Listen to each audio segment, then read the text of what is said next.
Imagine a car so fast that the people timing it thought their stopwatches were broken. Imagine engineers standing trackside looking at each other with genuinely confused expressions because the numbers in front of them simply did not make sense. Experienced motorsport professionals, people who had spent decades watching race cars, were suddenly questioning everything they knew about physics, about aerodynamics, about what a machine built by human hands could actually do on a closed circuit. That was the Porsche 956 in 1982. And I don't use the word revolutionary lightly here because honestly that word gets thrown around so much in automotive content that it's lost almost all meaning. But this car, this specific machine, didn't just push the boundaries of what was possible in motorsport.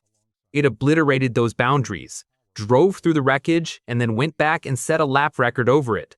This is legacy motoring, and I spend way too much time thinking about the intersection of engineering genius and the fine line between brilliance and catastrophe. If you're someone who gets genuinely fascinated by race cars that change the entire rulebook of motorsport, make sure to hit the subscribe button and give this video a thumbs up if this helps you out. Now here's the thing, the story of the 956 isn't just a story about a fast race car. Every era produces fast race cars. This is a story about what happens when a group of engineers are handed a rulebook with an enormous loophole in it. And instead of being cautious, instead of being conservative, they decide to reach both arms through that loophole and pull out something that the sport had never seen before and has never seen since. The year is 1981. Porsche's racing division in Weissach, Germany is facing a problem that very successful racing programs sometimes face, which is that their current car is old. The 936, which had won Le Mans as recently as 1981 itself, was fundamentally a design concept from the early 1970s. It had been patched, updated, and evolved over the years, but underneath all those modifications was an aging skeleton. Meanwhile, the FIA had just announced something that would change sports car racing permanently. Group C regulations were coming for 1982, and they introduced a concept that had never really been the central focus of prototype racing before: fuel efficiency. Under Group C rules, teams would be allocated a specific amount of fuel for race distances. You couldn't just build the biggest engine possible and floor it for 24 hours. You had to be smart about it. You had to manage your fuel. You had to find ways to go faster while burning less. And here's what most people don't realize about that regulation change.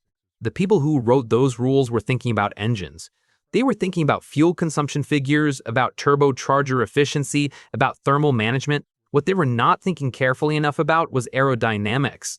The Group C rulebook, as it was written in 1981, was remarkably open when it came to underbody design. There were no mandatory flat bottoms. There were no restrictions on venturi tunnels, which are shaped channels underneath the car that manipulate air pressure to generate downforce. There were no real limitations on ground effect at all. The people who wrote those regulations were thinking about a simpler era of sports car racing, and they produced a document that was, in hindsight, almost innocent in its naivety. Norbert Singer saw it immediately. Singer was Porsche's chief racing engineer, and he was, by any reasonable measure, one of the most analytically gifted people working in motorsport at that time. When he read the Group C regulations, he didn't see a fuel efficiency formula. He saw a ground effect formula. He saw an opportunity to build a car that exploited underbody aerodynamics in a way that sports car racing had never previously attempted. Look, ground effect wasn't a new concept in 1981. Lotus had pioneered it in Formula One with the Type 78 and Type 79 in the late 1970s, creating cars that use shaped side pods to generate a low-pressure area underneath the chassis, literally sucking the car toward the track.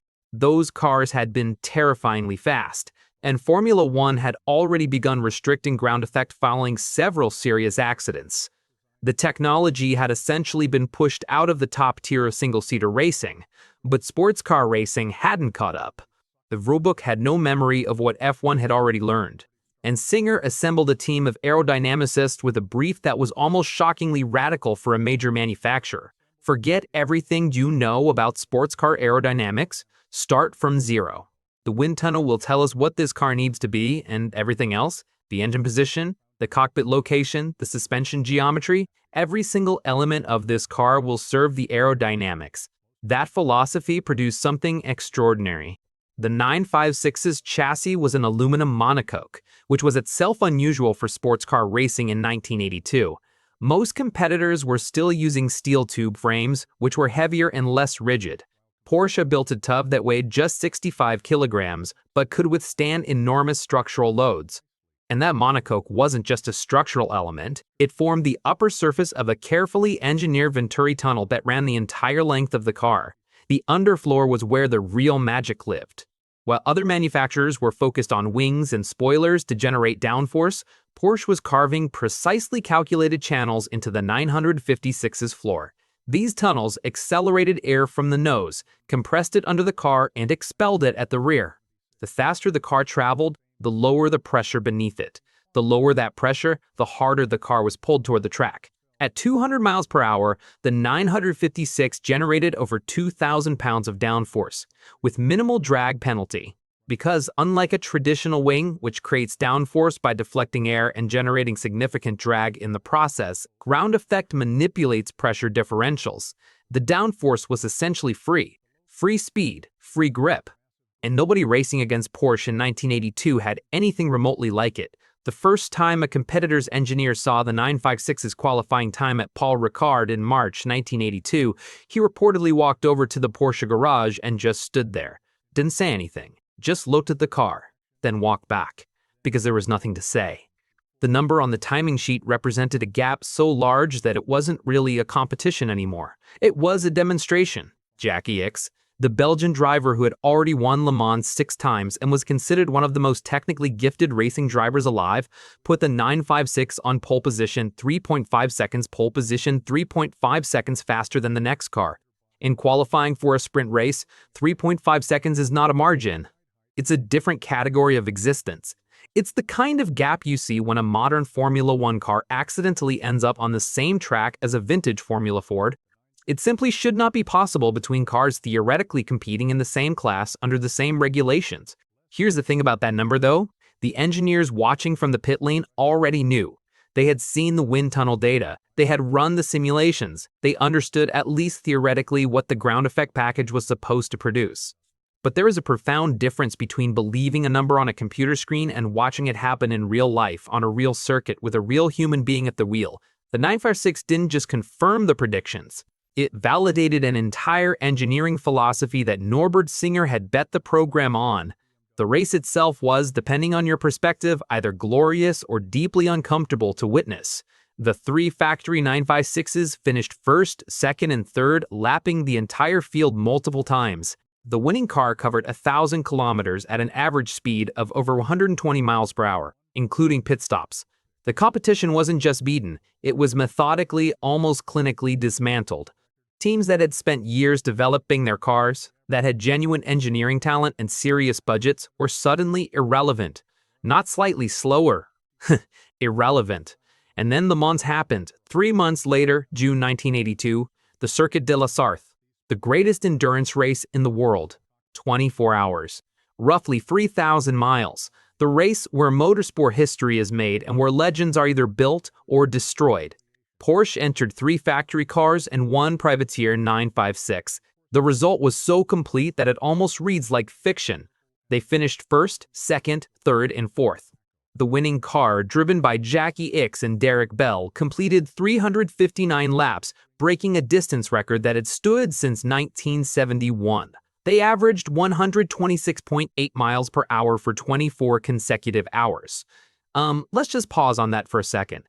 126.8 miles per hour average for 24 hours, including tire changes, refueling stops, driver changes, and navigating traffic from slower cars. The outright lap record during that race was set during practice when Ickx went around the entire 8.5-mile circuit at an average speed of over 150 miles per hour. Down the Mulsanne Straight, which at that time was an uninterrupted flat-out blast of approximately 3.7 miles, the 956s were reaching 245 miles per hour. Now you might be thinking, well, modern Le Mans cars go faster than that, so what's the big deal? And yes, today's LMP1 and hypercar prototypes are quicker in absolute terms, but they achieve that speed through extraordinarily sophisticated technology, active aerodynamics, hybrid power units, and tires that would have seemed like science fiction in 1982. The 956 was doing 245 miles per hour on bias-ply-inspired technology through a rulebook that nobody had fully understood yet, with a naturally small turbocharged flat-six engine that displaced just 2.65 liters. The scale of what it was doing, relative to what it had to work with, was genuinely unprecedented. The fourth place 956 at Le Mans 1982 finished 17 laps ahead of the best non-Porsche. Not 17 seconds, 17 laps. On a circuit where each lap takes approximately 3.5 minutes at race pace, that represents roughly an hour of racing time separating the dominant manufacturer from everyone else. The competition had been so thoroughly crushed that it almost raised philosophical questions about whether the race was even meaningful anymore. This is where it gets really interesting, because the 1982 season ended with Porsche winning every single Group C race. Not most of them, not the majority. Everyone. The Constructors' Championship was less a competition and more a formality. Rival teams began withdrawing from certain races not because of mechanical problems or budget constraints, but because the humiliation of turning up and being lapped repeatedly was becoming damaging to their brands and demoralizing for their engineers. When competitors start staying home, that's not dominance, that's something else entirely. For 1983, Porsche refined the package further. The engine, now producing 650 horsepower in qualifying specification, had been developed with even greater attention to the balance between outright power and fuel efficiency. The aerodynamics were further optimized. The new cars wore the white and blue colors of Rothman's tobacco sponsorship, and they looked, if anything, even more purposeful and menacing than the original silver and blue cars had. And then Stefan Bellof happened. Bellof was 25 years old in 1983. A young German driver with extraordinary natural talent, the kind of raw speed that comes along perhaps once in a generation. He had been signed to Porsche's factory program after a series of performances in Formula 2 that had essentially left the paddock with no other conclusion than that this person was something special. And at the Nürburgring Nordschleife in May 1983, he did something that the motorsport world is still talking about 40 years later. The Nordschleife is 14 miles long. It has 170 corners. It passes through forests, over blind crests, through valleys, and alongside sheer drops. In the dry, at full pace, in a modern, safety-equipped car, it is deeply challenging. In 1983, in the wet, at full qualifying pace, in a ground effect monster with no active safety systems and barriers that were little more than suggestions, it was genuinely terrifying. Bellof's qualifying lap was 6 minutes and 11.13 seconds. He averaged 122 miles per hour around the most dangerous racetrack ever built. That record still stands today. It will never be broken because no racing series runs prototype machinery around the full Nordschleife in competitive qualifying anymore. The record is permanent not because no one has tried to beat it, but because the attempt itself would be considered unacceptable. The track, the car, and the conditions that produced that number existed in a specific moment in time that motorsport has collectively decided should never be revisited. The manufacturer's championship that year wasn't remotely close. Porsche scored 134 points. Lancia, in second place, managed 31. At Le Mans, Porsche entered 8 cars and finished first, second, third, fourth, fifth, sixth, seventh, and ninth. The 8th car retired after leading for 12 hours with a mechanical failure. No other manufacturer came close to the top 10 overall. The 956 wasn't just the best car in Group C. It was operating in a category that only it occupied. But here is what the record books don't tell you. Here is what the trophy cabinets and the victory photographs don't show. Underneath all that dominance, underneath all those lap records and championship points and finishing positions, something was building. A tension between what the car was capable of and what the circumstances of racing it could sometimes demand. The 95116's ground effect was extraordinary when it worked. When it didn't work, the consequences were instant, total, and offered absolutely no opportunity for correction. Here's the thing about ground effect that most people don't fully appreciate until you explain the physics carefully. It isn't like conventional aerodynamic downforce, which fades gradually and predictably as a car slows down or as a wing loses its optimal angle. Ground effect operates on pressure differentials, and pressure differentials can collapse. Not gradually, not with warning. Instantly and completely, like a light switch being flipped from on to off with no dimmer in between. When the 956's Venturi tunnels were working correctly, the car was, by multiple driver accounts, almost supernaturally confidence-inspiring. Darrell Bell, who won Le Mans 3 times in the car, described it as feeling like the track was magnetic and the car was made of iron. You could carry speeds through corners that your brain told you were physically impossible, and the car would simply comply. Grip levels that seemed to defy any rational understanding of what rubber on tarmac could achieve. Experienced racing drivers, people who had spent careers developing an instinct for the limits of grip, found those instincts were essentially useless in the 956. The limits were so far beyond anything they had previously encountered that they had to rebuild their understanding of what fast actually meant. But Bell also said something else in interviews that gets quoted far less frequently. He said that driving the 956 required a specific kind of trust, almost a religious faith in the engineering, because the car gave you very little information about what was happening underneath it. In a conventional race car, you feel the grip through the steering, through the seat, through the pedals. The car communicates. It tells you when you're approaching the limit. With the 956, the communication was muted. The ground effect was either working or it wasn't. And by the time you felt it wasn't working, the situation was already beyond recovery. This is the dark architecture of the car. Beautiful on the surface, deeply unforgiving underneath. The warning signs appeared early, honestly. At Spa-Francorchamps in May 1983, Stefan Bellof was running in difficult conditions. Rain turning to drizzle, visibility compromise. The track surface in that transitional state where some sections are drying and others are still wet, which is genuinely the most treacherous condition a racing driver can face because grip levels vary dramatically from one corner to the next, with no visual indication of where the change happens. Approaching Eau Rouge, the famous uphill left-right-left compression that drivers in that era took completely flat, something went wrong. The precise cause was never definitively established. It may have been standing water disrupting the ground effect. It may have been a momentary loss of underbody pressure as the car crested a slight rise. Whatever it was, the 956 became airborne, cleared the barriers, and landed in the trees. Bellof survived. He was seriously injured, and his recovery took months, but he survived. And here's what's both remarkable and deeply troubling about that fact. His survival was largely circumstantial. The barriers in that era were not designed to contain a car that had achieved flight. The trees were where they were. The car happened to land in a configuration that, by some combination of physics and fortune, didn't kill him. A slightly different angle, a slightly different point of liftoff, and one of the most talented racing drivers of his generation would have died at 25 years old. Nobody stopped.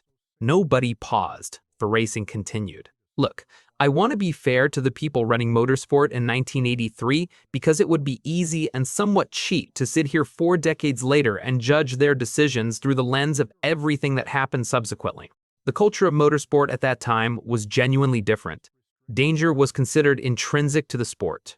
Drivers accepted risk as a condition of participation, and racing organizations operated with a philosophy that was far more tolerant of that risk than anything we would consider acceptable today. The deaths of drivers, while mourned, were understood as a possible outcome rather than a preventable failure of the system. But even within that context, the 956 was producing a specific pattern of accidents that should have demanded attention. The accidents weren't random. They were the result of driver error in the conventional sense, a missed braking point, a misjudged corner entry, an overtaking maneuver that went wrong. They were the result of the car's aerodynamic system failing catastrophically and without warning. That's a different category of problem. That's a design characteristic expressing itself as a safety threat. And in 1983, Porsche made a decision that, with hindsight, multiplied both the 956's legacy and its danger significantly. They made the car available for purchase by privateer teams. For 1.8 million Deutschmarks, roughly equivalent to $700,000 at the time and approximately $2 million in today's money, you could buy a complete Porsche 956. Not a detuned version, not a customer specification with inferior aerodynamics and a restricted engine. The exact same car the factory team was racing, the same ground effect floor, the same twin-turbocharged flat-six producing 540 horsepower in race trim, the same aluminum monocoque, the full weapon available to anyone with sufficient funds and a racing license. 28 customer cars were built and sold. Teams like Jost Racing, Kramer Racing, and John Fitzpatrick Racing suddenly had access to Le Mans winning technology that had previously been the exclusive property of a factory program. Race grids that had previously featured a handful of 956s were suddenly populated with 15 or more of them. It wasn't uncommon for the top 10 finishing positions at major events to be occupied entirely by Porsche 956s from various teams. Now, you might be thinking, what's wrong with that? If the car is legal and teams can afford it, why shouldn't they race it? And from a purely competitive standpoint, the logic is sound. But here's what most people don't realize about the difference between a factory driver in a factory car and a privateer driver in what is technically the same car. The factory drivers Ix, Bell, Holbert, Mass had spent hundreds of hours in the 956 before they ever raced it competitively. They had worked with Norbert Singer and the aerodynamics team to understand exactly what the car was doing underneath them. They had access to Porsche's full engineering support at every race. Real-time data, immediate technical analysis, engineers who had built the car from the ground up standing in the pit lane ready to answer any question. Privateer drivers, even talented and experienced ones, had none of that institutional knowledge. They had a car and a manual and whatever they could learn from testing before the race weekend. They were operating the most aerodynamically demanding race car ever built with a fraction of the contextual understanding that the factory team possessed. And the 956, as we've established, was not a car that rewarded incomplete understanding. It was a car that required absolute precision. One moment of lost concentration, one slight misjudgment of what the car was doing, and the consequences were immediate and severe. The accidents began accumulating with a grim regularity. Minor incidents, cars getting sideways and spinning without major consequences, became frequent enough that they stopped being reported as news. The 956 was known in the paddock as a car that would bite you. Experienced engineers and team managers talked quietly about its handling characteristics in the same tone they used to discuss other things that were genuinely dangerous but commercially inconvenient to acknowledge publicly. And then, on June 23, 1985, at Le Mans during practice, the thing that everyone in the paddock had been quietly dreading happened in front of cameras. French driver Jean-Pierre Jarier was running down the Mulsanne straight at approximately 240 miles per hour when his 956 suddenly pitched nose up, performed what witnesses described as a complete and unhurried backflip, and crashed back to earth. The monocoque, that 65-kilogram aluminum structure, held together well enough that Jarier walked away from the wreckage. The footage was extraordinary and horrifying in equal measure. A 2,000-pound race car traveling at 240 miles per hour, rotating completely around its lateral axis and landing back on the track. The cause was exactly what the physics had always promised there would eventually be. The ground effect had stalled, possibly triggered by a minor imperfection in the track surface, and the flat underbody of the 956, which was so effective at generating downforce when the Venturi tunnels were functioning correctly, had become a wing in the conventional sense, generating lift instead of downforce. At 240 miles per hour, even a small lift coefficient translates into an enormous upward force. The car simply flew. Jarrier's survival was, like Bellof's survival at Spa 2 years earlier, largely circumstantial. The car happened to land in a way that was survivable. A different angle, a slightly different speed, and the outcome would have been different. The sport absorbed the incident, acknowledged it as remarkable, and continued. But worse was coming, and it was coming quickly. Motorsport Park, Ontario, Canada. May 31, 1985. 8 days before Jarrier's backflip at Le Mans. The IMSA GT Championship, which was the premier sports car series in North America, had embraced the 956 and its American specification cousin, the 962, with the same enthusiasm that European series had shown. Fast tracks, big crowds, serious prize money. The perfect environment for a car that expressed itself most completely at high speed. Manfred Winkelhock was 32 years old, a German driver with a solid career in Formula One, having raced for ATS in the early 1980s, and a genuine talent in sports car racing that many observers felt was better suited to endurance competition than the frenetic pace of Grand Prix racing. He was driving a Creamer Racing 956 in the Motorsport race, a track characterized by fast, flowing corners that rewarded commitment and punished hesitation. The kind of track where the 956's ground effect package should have been at its most impressive. Approaching turn 2, a fast right-hander taken at approximately 140 miles per hour, the car suddenly snapped sideways. No gradual buildup, no progressive loss of grip that might have allowed a correction. The ground effect collapsed, and in the time it takes to blink, the 956 went from being fully planted to having essentially no aerodynamic grip at all. The car slid off the circuit, hit the barriers, and burst into flames. Winkelhock was killed instantly. The motorsport community mourned. Winkelhock was popular, well-respected, and his death was genuinely felt across the paddock. But within the institutional structures of the sport, within the organizations that wrote the rules and sanctioned the races, the response was measured rather than urgent. Accidents happened. Drivers died. This was, within the prevailing culture of 1985 motorsport, a tragic but not entirely surprising outcome of competition at the highest level. Here's what's important to understand about that cultural context, because I think it explains something that can be difficult to comprehend from a modern perspective.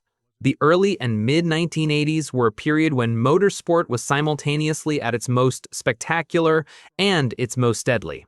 Formula One was running turbocharged engines producing over 1,000 horsepower in qualifying trim. Sports car racing had the 956. The speeds were extraordinary. The safety infrastructure, the barriers, the medical facilities, the fire suppression systems, the protective equipment was improving but lagging significantly behind what the cars were capable of. Death was present at circuits in a way that it simply is not today, and the sport had developed a set of psychological defenses against that reality that allowed it to continue functioning. But the deaths kept coming. And I want to be careful here about how I frame this, because these were real people with families and lives and careers, and reducing them to data points in an argument about aerodynamic regulations feels reductive and disrespectful. But the pattern they collectively formed was important, because it was the pattern, the specific and repeatable mechanism of failure, that eventually forced the sport to act. June 1st, 1986. Motorsport Park again. Almost exactly 1 year after Winkelhock's death. Almost exactly the same corner. Austrian driver Joe Gartner was 40 years old. An experienced campaigner who had raced in Formula One and had built a solid reputation in endurance racing. He was pushing his privateer 956 hard when the car became airborne. Witnesses described all four wheels leaving the ground simultaneously before the car came down heavily and the fuel tanks ruptured. The fire was immediate and total. Gardner did not survive. 2 drivers dead at essentially the same track, at essentially the same corner, in essentially the same type of car, within 13 months of each other. The pattern was impossible to ignore, and yet even now, the response from the governing bodies was cautious rather than decisive. The 956 was popular. The crowds it attracted were large. The television coverage generated was valuable. The commercial ecosystem around Group C racing had grown substantially, and that ecosystem was built significantly on the 956 and its derivatives. This is where it gets really interesting from an institutional perspective, because what happened over the following years was not a dramatic moment of clarity where the authorities looked at the evidence and acted decisively. It was a slow, grinding, politically complicated process of incremental restriction that took years longer than the evidence justified and cost more lives than it should have. The first meaningful regulatory response came in 1986. The FIA mandated that all Group C cars must have their drivers' feet positioned behind the front axle line.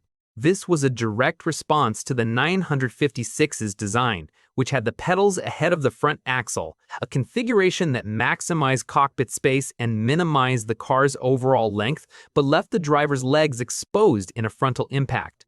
Porsche responded by developing the 962, which was essentially a 956 with a longer wheelbase that moved the pedals to the correct position. The aerodynamics were virtually unchanged.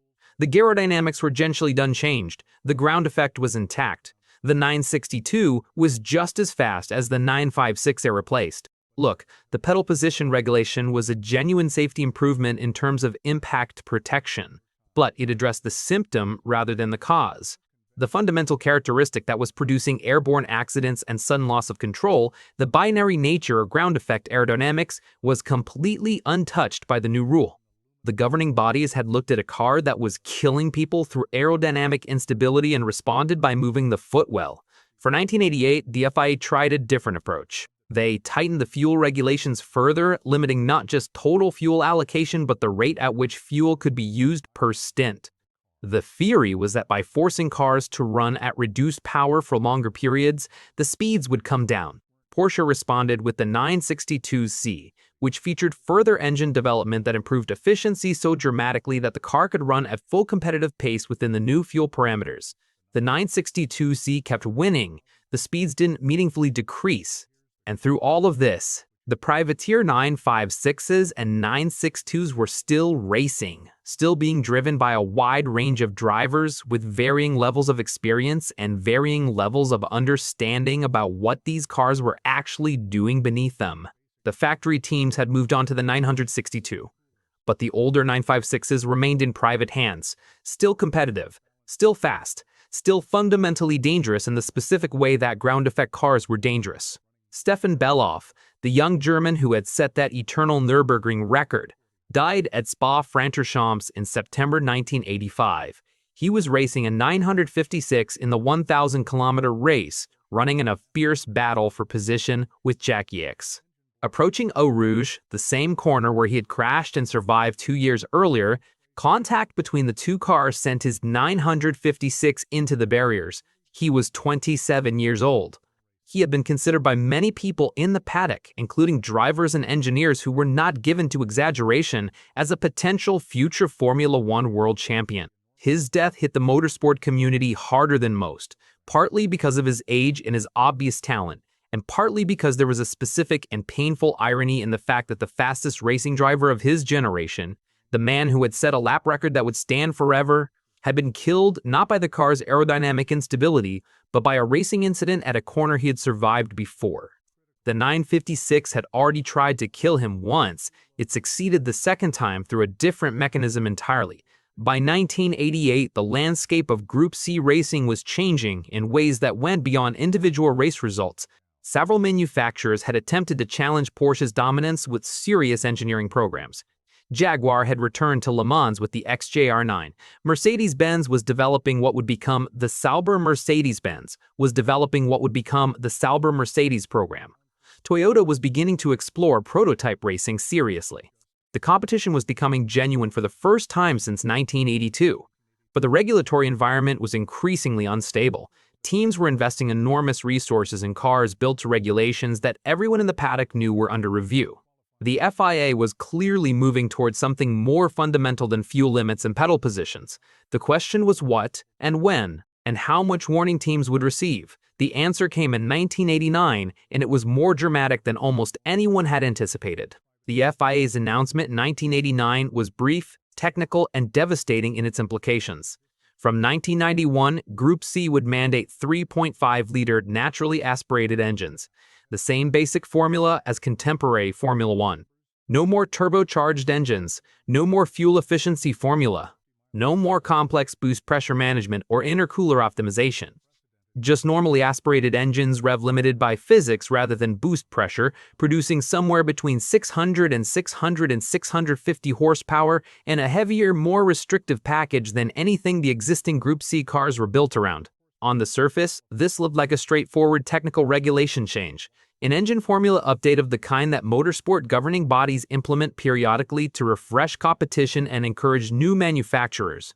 But here's what most people don't realize about what that announcement actually represented. The engine formula was almost secondary. The real target, the thing that the FIA was actually trying to eliminate, was the ground effect aerodynamics that the 956 and 962 had pioneered, and that the entire generation of Group C cars had subsequently adopted.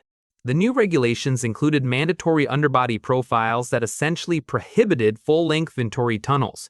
Cars would be required to have a stepped flat bottom, a geometric constraint that physically prevented the kind of carefully shaped underbody channels that generated the 956's extraordinary grip levels. You could still use wings, you could still optimize the body shape for aerodynamic efficiency, but the specific mechanism that made the 956 what it was, the low-pressure zone beneath the car that sucked it to the track with 2,000 pounds of force at racing speed, was being regulated out of existence. The FIA never said this explicitly.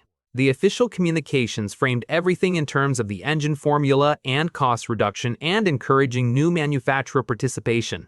But within the engineering community, within the teens and the designers who had spent the previous decade living with ground effect machinery, the message was completely clear. The governing body had decided that this technology was incompatible with the acceptable risk profile of top-level motorsport. The 956 had shown them what ground effect could do. The accidents had shown them what ground effect could do. The accidents had shown them what ground effect could do when it failed. They had seen enough of both. Porsche's response to the new regulations was, by the standards of their previous engineering achievements, surprisingly unsuccessful. They developed a 3.5-liter naturally aspirated engine and attempted to build a competitive car around the new formula. The project, known internally as the 2007 808, produced a car that was overweight, underpowered relative to the best naturally aspirated engines being developed by other manufacturers, and fundamentally lacking the aerodynamic character that had defined Porsche's racing identity for a decade. The engineers who had been so brilliant at optimizing the turbocharged flat six and its associated ground effect package found themselves working in a technical environment where their specific expertise was much less relevant. Porsche withdrew from factory sports car racing at the end of 1991. The announcement was framed in the language of corporate strategy and resource allocation, but the underlying reality was simpler. The regulations had been written in a way that specifically eliminated the advantages that had made Porsche dominant, and the company's attempt to compete within the new formula had produced a car that was nowhere near good enough to justify the investment. The era was over. Now here's the thing that I find genuinely fascinating about this moment, because it raises a question that I don't think has a clean answer. Was the FIA right to do what they did? On one hand, the case for intervention is overwhelming. The 956 and its derivatives had produced a pattern of accidents with a specific and identifiable aerodynamic cause. Multiple drivers had died. Others had survived accidents that, with slightly different parameters, would have been fatal. The privateer market had put the technology in the hands of drivers who lacked the institutional support to use it safely. The governing body had a responsibility to the people competing in these cars, and they exercised that responsibility, albeit slowly and with more political hesitation than the evidence warranted. On the other hand, and this is the uncomfortable part of the argument, motorsport has always involved risk. The drivers who raced the 956 were adults who understood, with varying degrees of specificity, what they were getting into. The car was legal under the regulations as written. Porsche's engineers had found a loophole and exploited it with extraordinary skill and intelligence. The resulting dominance was aesthetically remarkable, technically brilliant, and historically significant. Banning the technology that produced it was, in a meaningful sense, penalizing success. But here's what I keep coming back to when I think about this. The drivers who died in 956s didn't die because they made mistakes. Winkelhock didn't make a mistake at Motorsport. Gartner didn't make a mistake at Motorsport a year later. The car's aerodynamic system failed in a way that offered no recovery window, no margin for human response, no opportunity to apply skill or experience or judgment. The failure mode was instantaneous and total. And when a car's failure mode is instantaneous and total, the question of driver responsibility becomes essentially academic. You cannot respond to something that happens faster than human reaction time allows. That distinction matters enormously. The car that punishes driver error is part of the fundamental challenge of motorsport, the reason why skill and courage and judgment are meaningful. A car that kills drivers regardless of their skill level, purely through the random expression of an inherent design characteristic, is something different. It's a car that has moved outside the boundaries of what competition can meaningfully test. The 956 was both of these things simultaneously, which is part of what makes it such a complicated and genuinely interesting object to think about. At its best, in the hands of factory drivers with full engineering support on circuits that suited its characteristics, it was the most complete expression of racing car design that the sport had ever seen. The efficiency, the speed, the reliability, the sheer margin of performance over the competition were all extraordinary. But underneath all of that excellence was a failure mode that couldn't be engineered away, couldn't be trained away, and couldn't be regulated into acceptability within the existing technical framework. Singer and his team weren't reckless. This is important to state clearly because the easy narrative is that Porsche built a car they knew was dangerous and raced it anyway because winning mattered more than safety. That narrative is both unfair and historically inaccurate. The 956 was designed to the best safety standards that existed in 1981. The monocoque was genuinely revolutionary in terms of structural protection. The fuel systems were carefully engineered. The fire suppression was state-of-the-art for its era. The engineers who built the 956 were not cavalier about safety. They were brilliant professionals working at the frontier of what was technically possible, and the specific risks associated with ground effect aerodynamics were not fully understood at the time the car was designed. What they built, working entirely within the rules as written, was a car that revealed a category of risk that the sport hadn't previously encountered at this scale. And in revealing that risk, through its accidents and its domination and its extraordinary performance envelope, the 956 forced the sport to develop a more sophisticated understanding of the relationship between aerodynamic performance and driver safety. Every modern prototype racing car is shaped by that understanding. The underbody profiles in LMP2 and the hypercar class are strictly regulated, not arbitrarily, but because the engineers who write those regulations understand exactly what happens when you allow full-length Venturi tunnels on cars traveling at 200 miles per hour.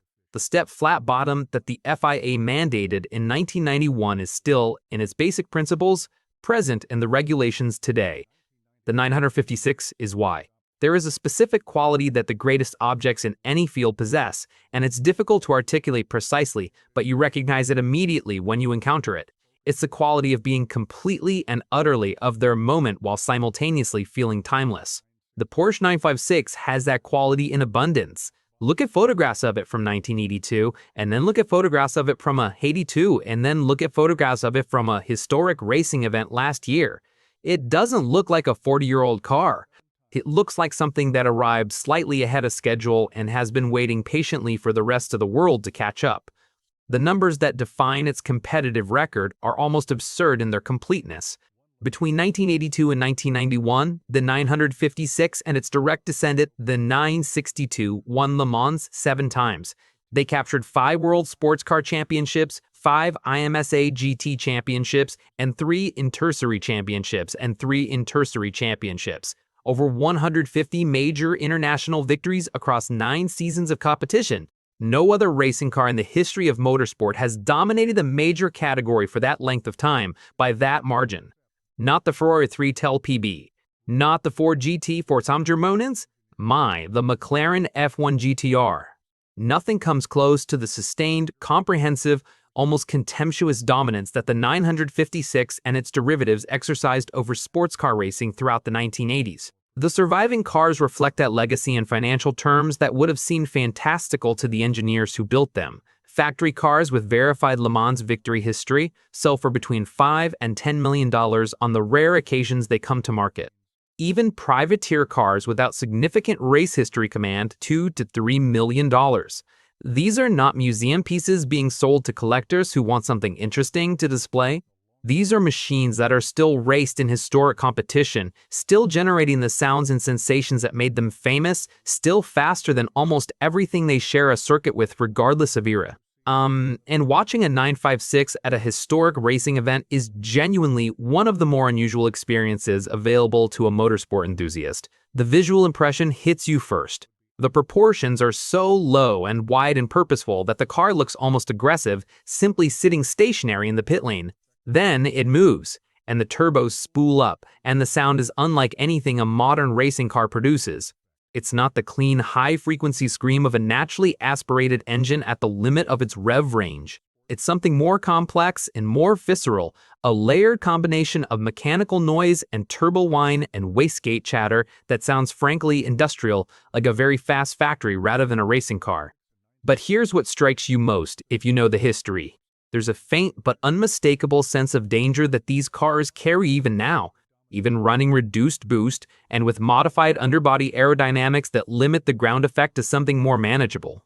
You watch them corner in your brain, which has been calibrated by decades of watching modern racing cars with their progressive and predictable handling characteristics, keeps expecting something different, keeps waiting for information that doesn't come.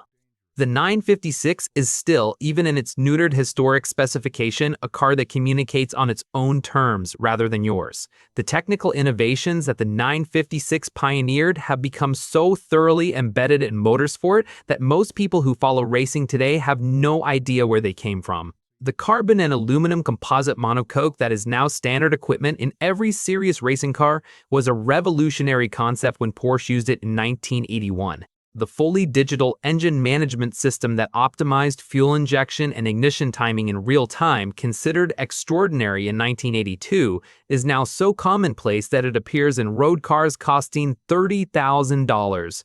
The systematic use of wind tunnel testing to dictate every element of a car's design rather than simply refine an existing concept was pioneered on the 956 and is now the foundational methodology of every serious racing program on Earth. Even the ground effect itself, banned in its pure form, didn't disappear from racing. It went underground, transformed into something more regulated and more controllable, but philosophically continuous with what Singer's aerodynamicist discovered in the wind tunnel in 1981.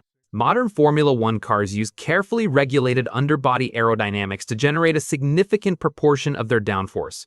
The 2022 F1 regulations, which introduced what the series called ground effect floor tunnels, were explicitly described by the engineers who wrote them as an attempt to harness some of the efficiency benefits of underbody aerodynamics while preventing the catastrophic stall characteristics that made the 956 dangerous. The 956 is in those regulations. It's ghost-shaped the thinking of the people who wrote them. Here's what most people don't realize about the 956's most important legacy, though. It isn't the championships. It isn't the lap records. It isn't even the technical innovations that transformed racing car design. The most important thing the 956 did was force Motorsport to develop a coherent philosophy about the relationship between technological development and human safety. Before the 956, the implicit assumption in most racing regulations was that faster was better, that technical innovation was inherently positive, and that the job of regulations was to keep competition balanced rather than to protect drivers from the logical endpoints of unrestrained engineering. The 956 broke that assumption permanently. It showed, with a clarity that cannot be argued with, that there are configurations of speed and aerodynamic performance that move outside the boundaries of what human beings can safely operate. Not because the drivers aren't skilled enough, not because the safety infrastructure isn't good enough, but because the car's failure modes operate on timescales that are faster than human neurological response allows. When a car can go from maximum grip to zero grip in less time than it takes a driver to perceive that something has changed, the driver's skill is simply irrelevant. The car has moved beyond the human. That realization changed everything. Modern racing regulations are not primarily about keeping competition equal, though they do that too. They are fundamentally about keeping cars within the operating envelope of human capability. The downforce levels in LMP2 are set where they are not because more downforce would be impossible to engineer, but because the engineers who set those limits understand that beyond a certain point, the relationship between aerodynamic performance and safe operability becomes unacceptable. The 956 is why they know where that point is. And so we arrive at the question that I think sits at the heart of this entire story. Was the Porsche 956 racing's greatest achievement or its most beautiful mistake? And honestly, after spending more time than I should probably admit thinking about this car, I don't think those are two different things. I think the 956 was the greatest achievement precisely because it was a mistake. Because it went further than it should have been allowed to go, and in doing so, revealed something true and important about the limits of what the sport could safely accommodate. The engineers who built it were not wrong to build it. They were given a rulebook with a loophole, and they exploited that loophole with extraordinary intelligence and skill. The result was the most dominant racing car ever constructed, a machine that won everything worth winning and did so with a margin that made the competition look almost irrelevant. That is a genuine achievement, and it deserves to be recognized as one without qualification or apology. But the 956 also killed good people. It killed them through a mechanism that was inherent to its design, that couldn't be removed without removing the thing that made it fast, and that the sport took too long to address because the commercial and competitive ecosystem around the car had become too valuable to disrupt quickly. That is a genuine failure, and it also deserves to be recognized without minimization or deflection. Both of these things are true simultaneously. The 956 was brilliant and dangerous, dominant and deadly, a masterpiece of engineering and a warning about the consequences of unregulated technical development.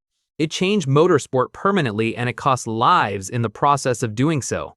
The sport that exists today, safer and more regulated and more thoughtful about the relationship between performance and risk, exists partly because of what the 956 revealed about what happens when you don't think carefully enough about those things in advance. The Porsche 956 remains frozen in history at the precise moment where engineering genius met its own outer boundary.